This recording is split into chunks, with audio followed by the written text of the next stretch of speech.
ఏపీలో అక్రమ ఇసుక తవ్వకాలపై విచారణ జరిపింది సుప్రీంకోర్టు. గతంలోనే ఇసుక అక్రమాలపై సీరియస్ అయిన కోర్టు సమగ్ర నివేదిక అందించాలని కోరింది. అయితే ఇవాల్టి విచారణలో నివేదిక సమర్పించేందుకు మరింత సమయం కావాలని జస్టిస్ అభయ్ ఓకా ధర్మాసనాన్ని కోరారు ఏపీ ప్రభుత్వ న్యాయవాది. ఇప్పటికే 7 జిల్లాల్లో తనిఖీలు పూర్తి చేశామని, మరో 6 జిల్లాల్లో తనిఖీలకు 6 వారాల గడువు కావాలని కేంద్ర పర్యావరణ శాఖ న్యాయవాది తెలిపారు. దీంతో ఆగస్టు 2 లోపు అక్రమ మైనింగ్ వివరాలు ఇవ్వాలని ఆదేశించింది సుప్రీంకోర్టు.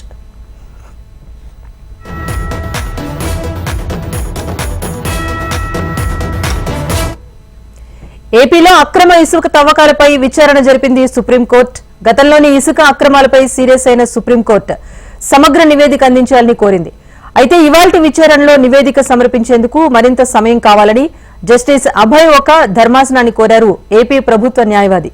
ఇప్పటికే 7 జిల్లాల్లో తనిఖీలు పూర్తి చేశామని, మరో 6 జిల్లాల్లో తనిఖీలకు 6 వారాల గడువు కావాలని కేంద్ర పర్యావరణ శాఖ న్యాయవాది తెలిపారు. దీంతో ఆగస్టు 2 లోపు అక్రమ మైనింగ్ వివరాలు ఇవ్వాలని ఆదేశించింది సుప్రీంకోర్టు.